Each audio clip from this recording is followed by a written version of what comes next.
Yo les mando este video para que repasen la lección. Ya entró otro.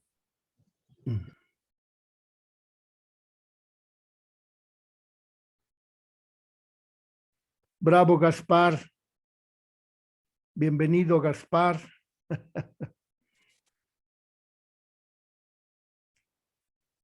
Bueno, entonces estamos en el nombre del Padre, del Hijo y del Espíritu Santo. Amén. Dios te salve María, llena de gracia, el Señor está contigo. Bendita eres entre todas las mujeres y bendito es el fruto de tu vientre, Jesús. Santa María, Madre de Dios, ruega por nosotros los pecadores, ahora y en la hora de nuestra muerte. Amén. María, Madre de gracia, Madre de misericordia, en la vida y en la muerte, ampáranos, Gran Señora. Gran Señora. Entonces, las últimas dos lecciones vimos la Lumen Gentium, publicada por el Concilio Vaticano II el 21 de noviembre de 1963. Y la última vez vimos la Marialis Cultus de 1974. Es decir, 10 años después de la Lumen Gentium, se publica, el Papa Pablo VI publica Marialis Cultus para corregir algunos malos entendidos acerca de la aplicación de las nuevas ideas, de las nuevas normas, de la nueva teología propuesta por el capítulo 8 de la Lumen Gentium. Es decir, que la Marialis Cultus reafirma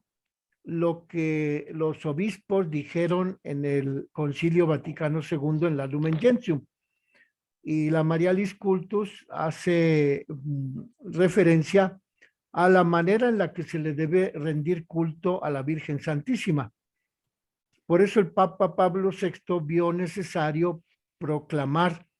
ese otro documento de la Marialis Cultus,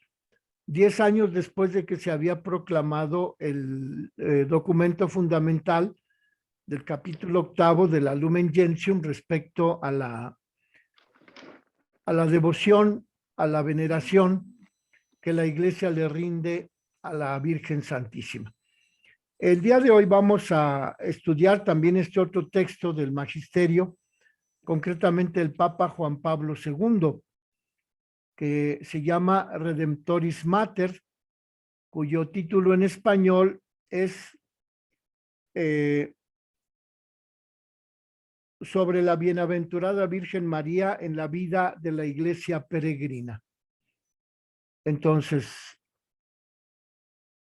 es publicado el día 25 de marzo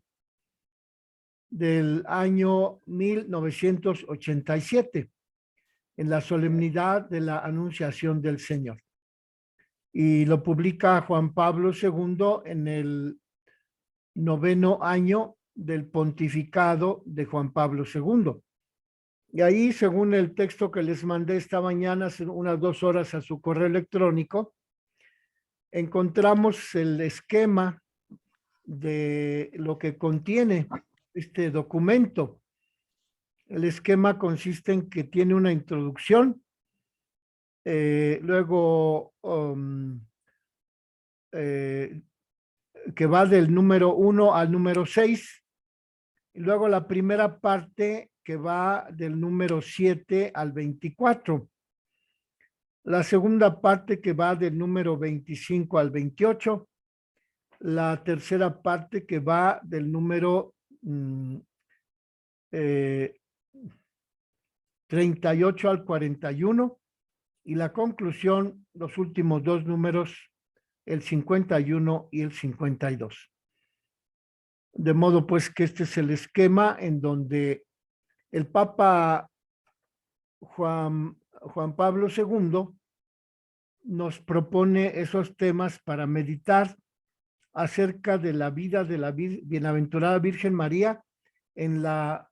Iglesia peregrina. Y así, en la primera parte habla de la Virgen como llena de gracia, como la Virgen feliz que ha creído, como la Virgen que ha sido donada por su Hijo Jesucristo al pie de la cruz a su discípulo predilecto San Juan Evangelista. Y luego en la segunda parte el Papa propone el estudio de la Madre de Dios en el centro de la vida de la Iglesia peregrina. Dice el Papa que la Iglesia es el pueblo de Dios radicado en todas las naciones de la tierra, y también dice el Papa que el camino de la Iglesia constituye la unidad de todos los cristianos, y habla del Magnificat como camino de la Iglesia hacia el Señor Jesucristo, hacia el reino celestial. En la tercera parte habla de la mediación materna de la Virgen Santísima en relación con la Iglesia, en relación con todos los creyentes. Y así propone a la Virgen María, esclava del Señor, a la Virgen María en la vida de la Iglesia de cada cristiano, y el sentido del año mariano. Este año mariano lo propuso el Papa Juan Pablo II con motivo del segundo milenio de los 2000 años del nacimiento de Jesucristo, que se debían celebrar el año 2000. De hecho, el Papa Juan Pablo II proclamó desde 3 años antes, el año 98, el año 99 y el año 2000, proclamó la reflexión acerca de cada una de las 3 personas divinas. El 98 lo celebró Juan Pablo II con una encíclica que se llamó El Padre. El 99 la celebró el Santo Padre Juan Pablo II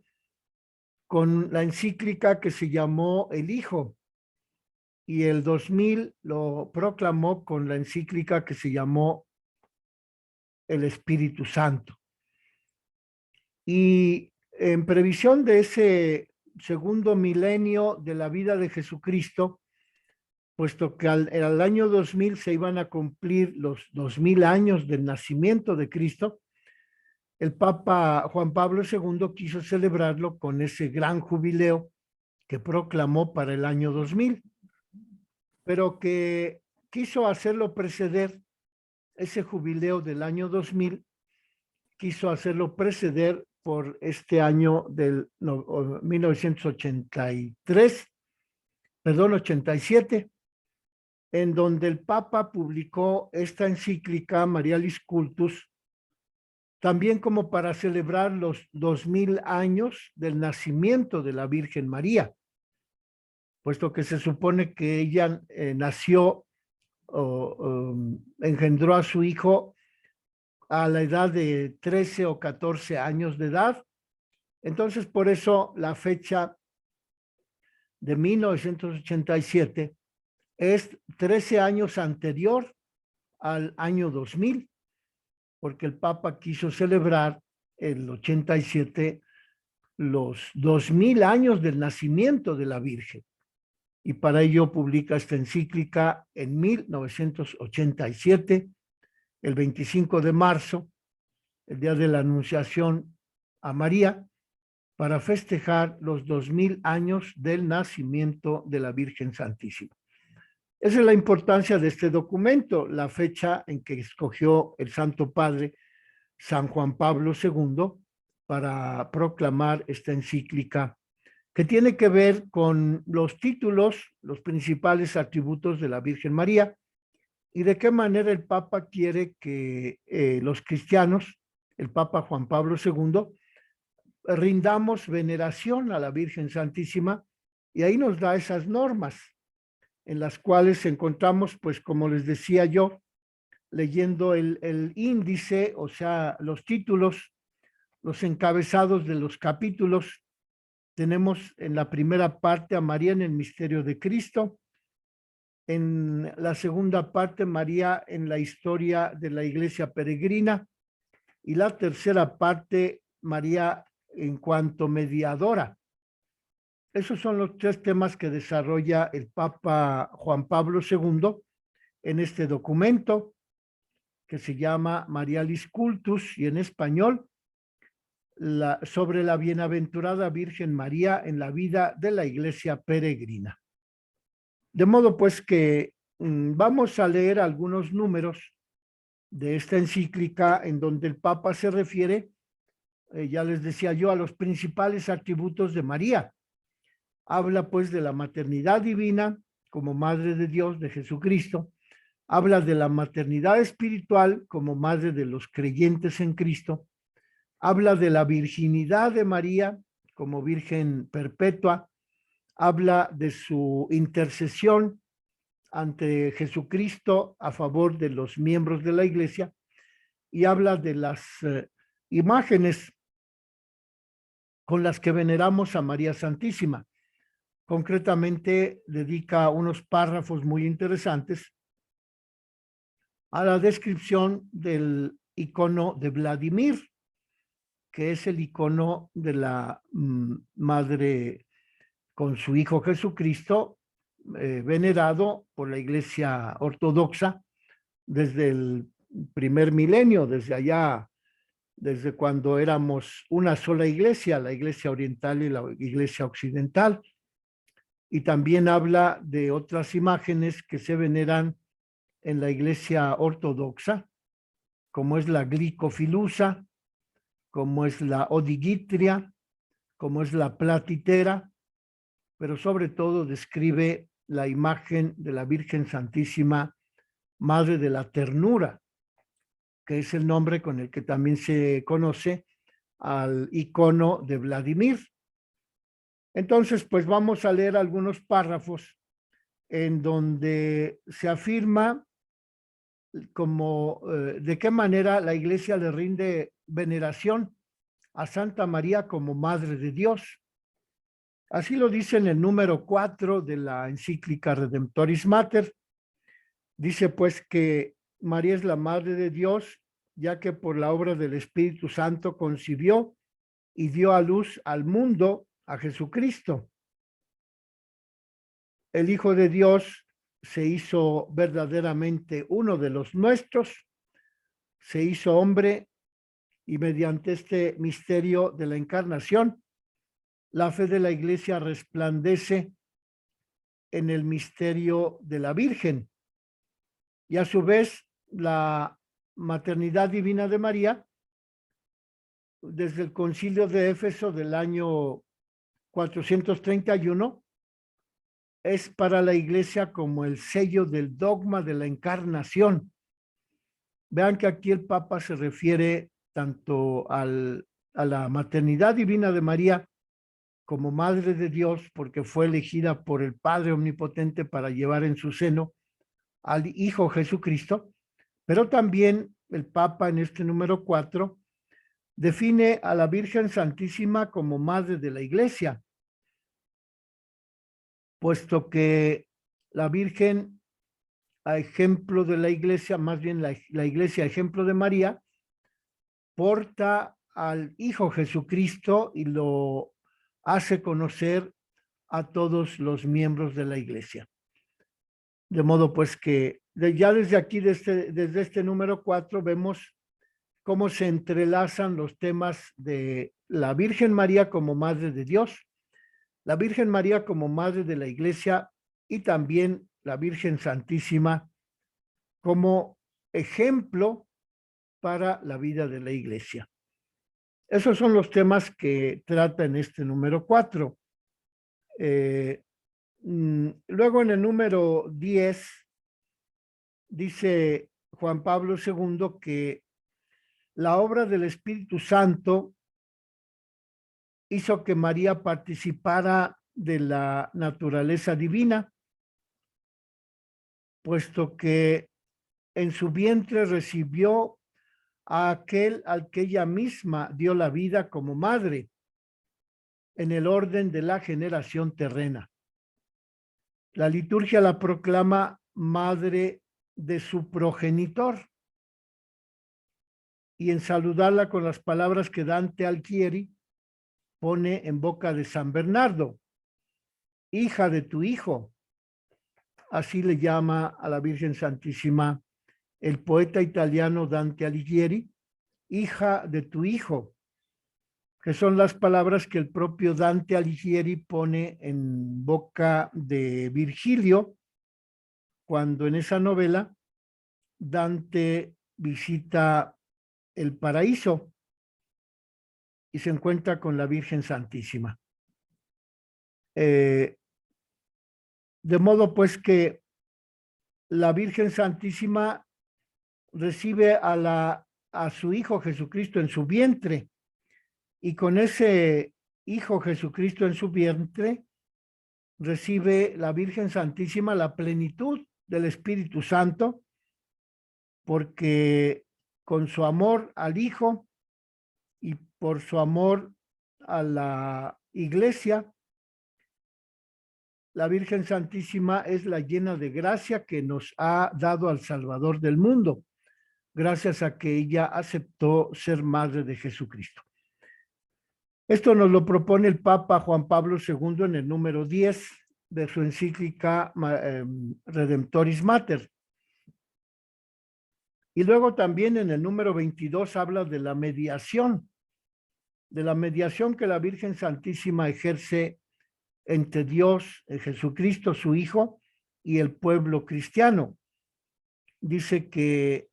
María es nuestra madre en el orden de la gracia, como lo ha proclamado el Concilio Vaticano II. Y este orden de la gracia ha surgido de la maternidad divina de María. Es decir, que ya por el hecho de haber sido madre de Jesucristo, nosotros hemos recibido también el don de ser hijos de la Iglesia y recibimos la maternidad espiritual también de ser hijos de la Virgen Santísima, porque por disposición de la divina providencia, ella es madre del Redentor y se ha convertido en la colaboradora del Señor, que cooperó por su obediencia, por su esperanza, por su caridad, cooperó en la restauración de la vida sobrenatural de las almas. Y la maternidad de María respecto de los creyentes en Jesucristo se prolonga en la economía de la gracia hasta la consumación de todos los siglos en la historia de la Iglesia. De modo pues que aquí en el número 22 el Papa se refiere a esta maternidad espiritual que María ejerce sobre los creyentes discípulos de Jesucristo, y que esa maternidad espiritual deriva de la maternidad divina por la cual Dios eligió a María para ser madre de Jesucristo.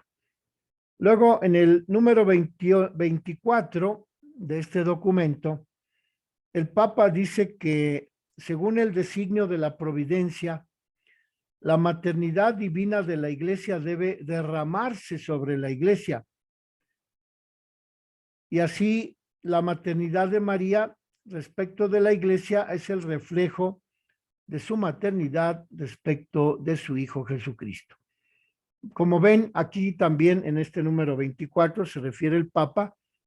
tanto a la maternidad divina que ejerce la Virgen respecto de su Hijo porque Él es Dios,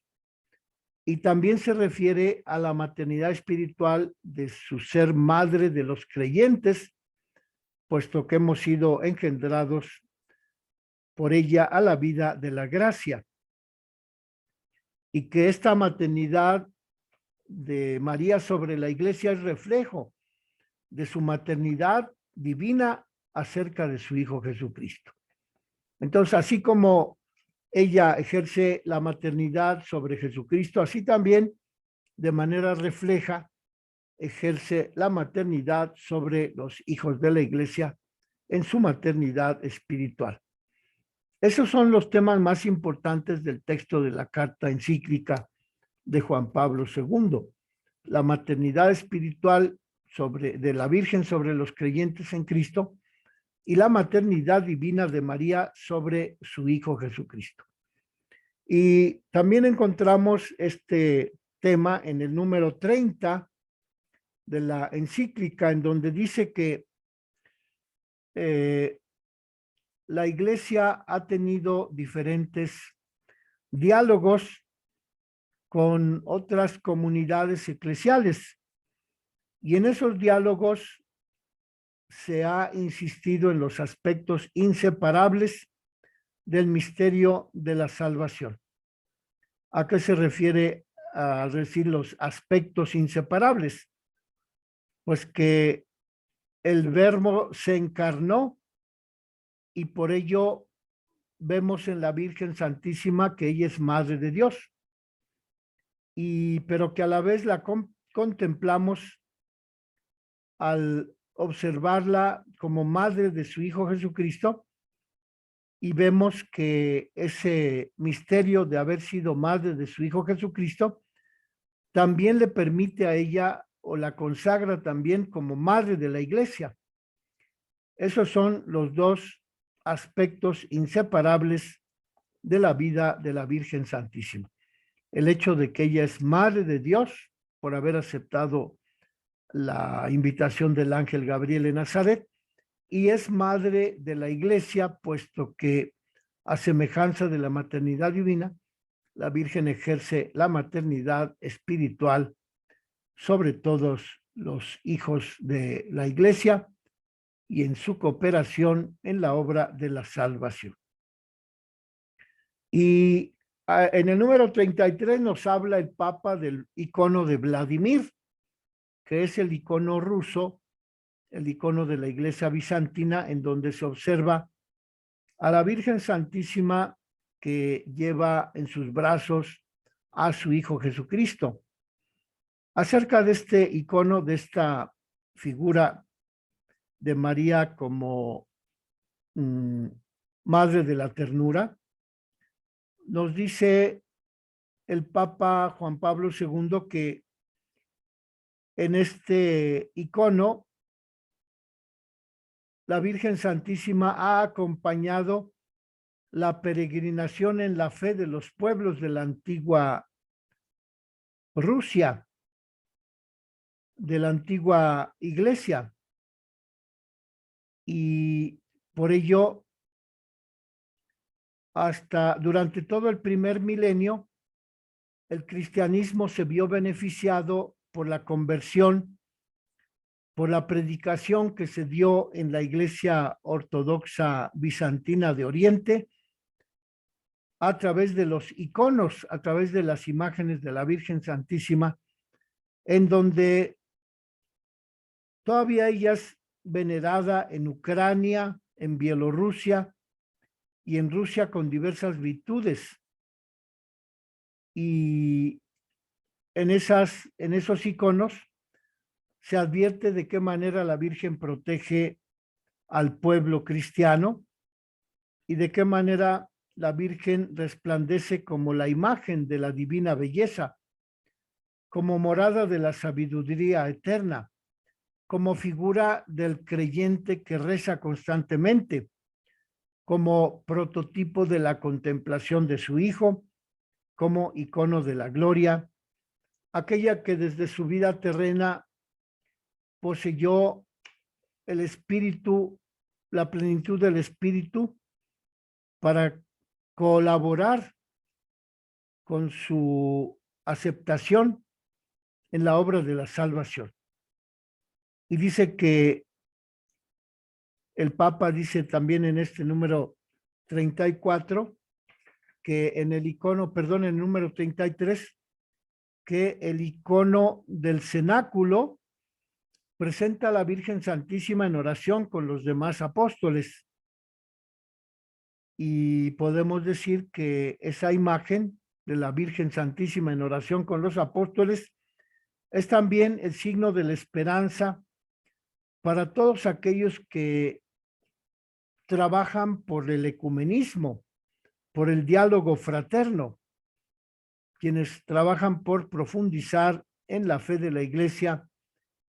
desde esa perspectiva de la Iglesia bizantina,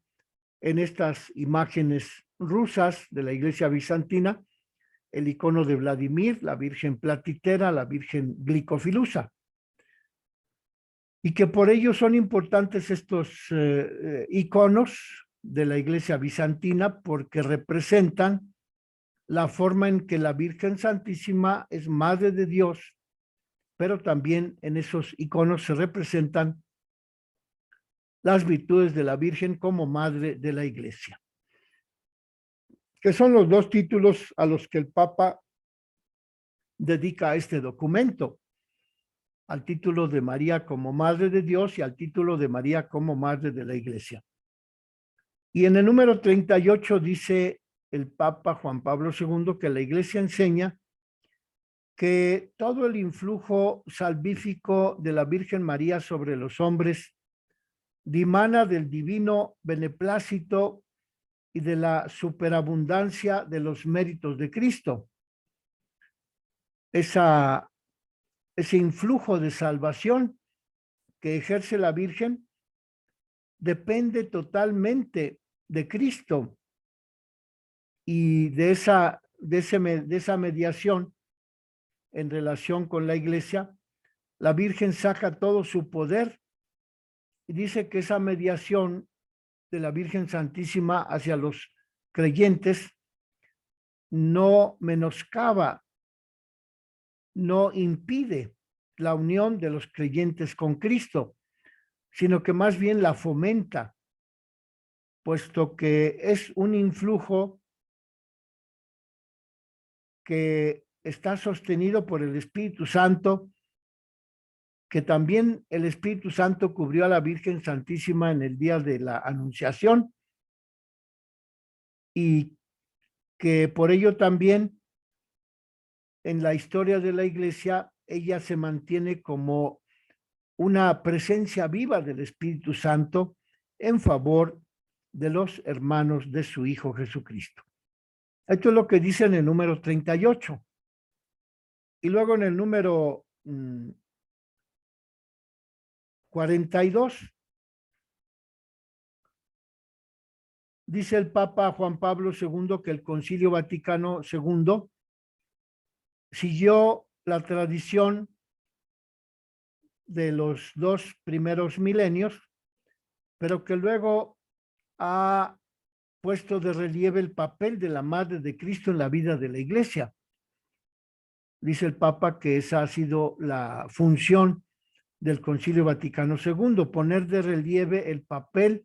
de la Madre de Dios, de la Madre de Cristo en la vida de la Iglesia. Y así lo dice el Papa Juan Pablo II en este número 42, que la bienaventurada Virgen, por el don de la maternidad divina y por las singulares gracias y dones, está unida a la Iglesia. La Madre de Dios es tipo de la Iglesia, a saber, en el orden de la fe, de la caridad y de la perfecta unión con Cristo. Esto de que es tipo de la Iglesia significa que es el modelo sobre el que los cristianos debemos poner nuestro empeño por imitar las virtudes de la Virgen para que también nosotros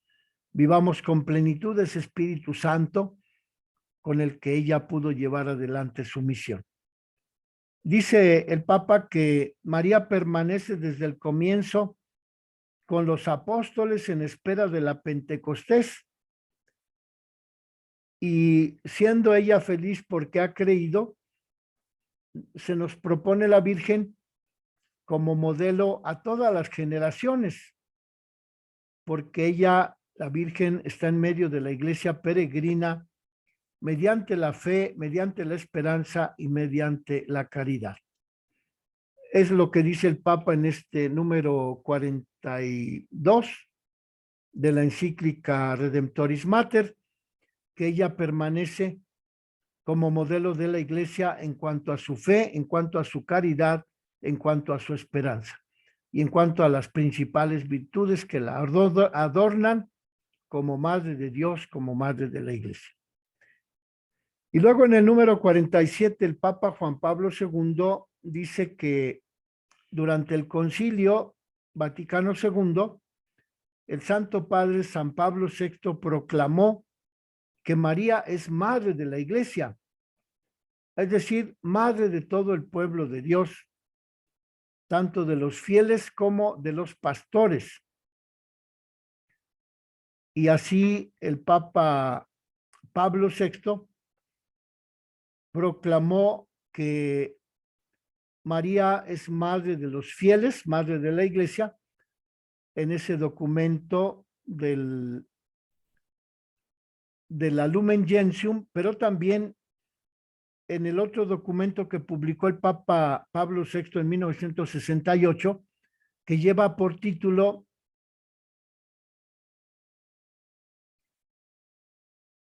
El credo del pueblo de Dios. Allí en ese documento de 1968, el Papa San Pablo VI ratificó la afirmación de que María es Madre de Dios con las palabras que ella, la Santísima Madre de Dios, es Madre de la Iglesia y continúa en el cielo la misión maternal para con los miembros de Cristo y coopera con el nacimiento de los hijos de la Iglesia al nacimiento de la vida de las almas de los redimidos. Eso lo dice el Papa Pablo VI en el número 47, perdón, Juan Pablo II en el número 47 de la Redemptoris Mater, que la Virgen Santísima es Madre de Dios y por ello Madre de la Iglesia, y que siendo el modelo de todos los creyentes, ella nos invita a que vivamos nuestra vida, nuestra consagración a Dios, como ella vivió su ser todo para Jesucristo. Y el número 51 dice que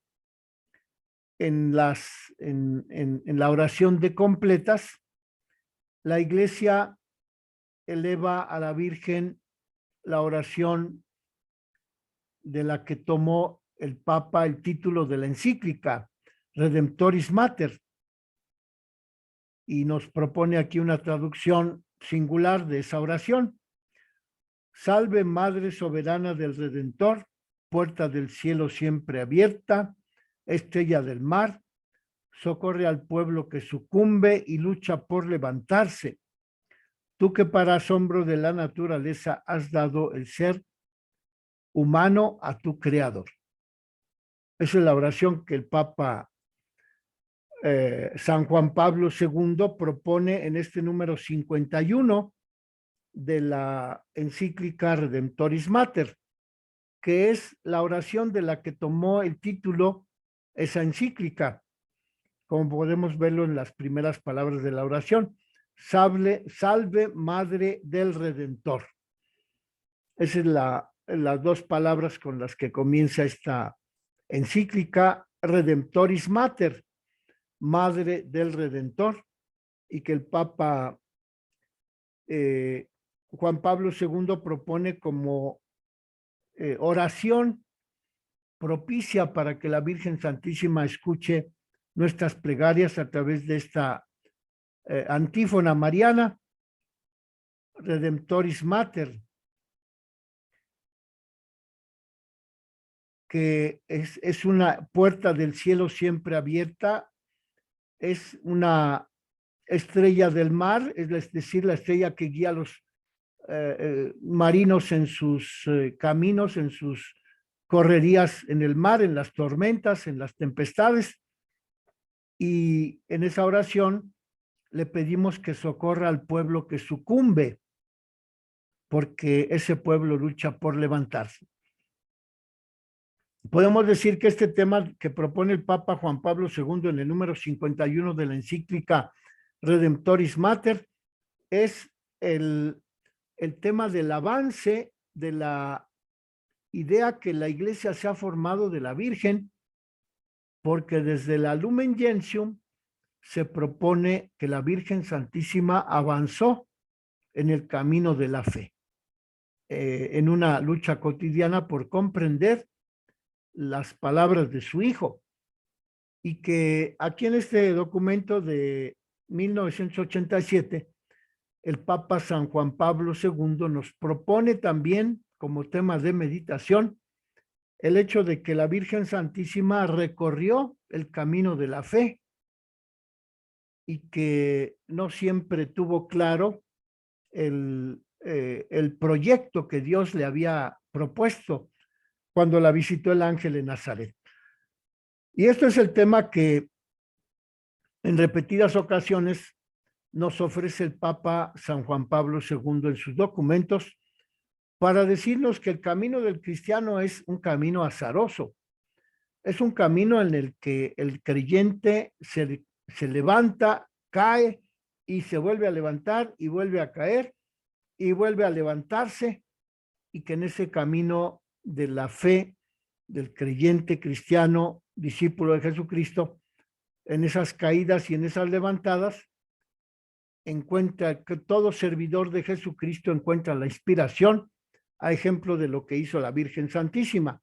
puesto que también ella recorrió el camino de la fe,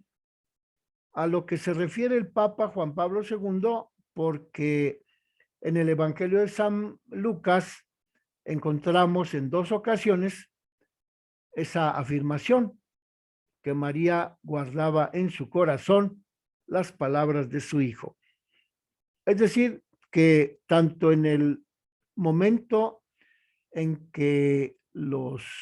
papás del niño llevan a su Hijo Jesucristo al templo a presentarlo, y cuando se encuentran con Simeón, la Virgen escucha las palabras de este anciano profeta, y al final de ese relato, San Lucas dice que María conservaba todas estas palabras en su corazón. Lo mismo cuando los papás llevan al niño al templo de Jerusalén para celebrar la Pascua, y que su hijo se queda allí en Jerusalén y tienen que regresar los papás a buscar a su hijo a Jerusalén.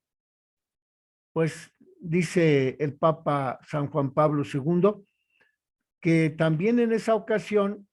la Virgen guardaba en su corazón las palabras que su hijo le había dicho,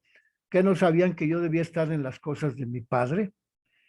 Y de esas 2 afirmaciones del Evangelio de San Lucas,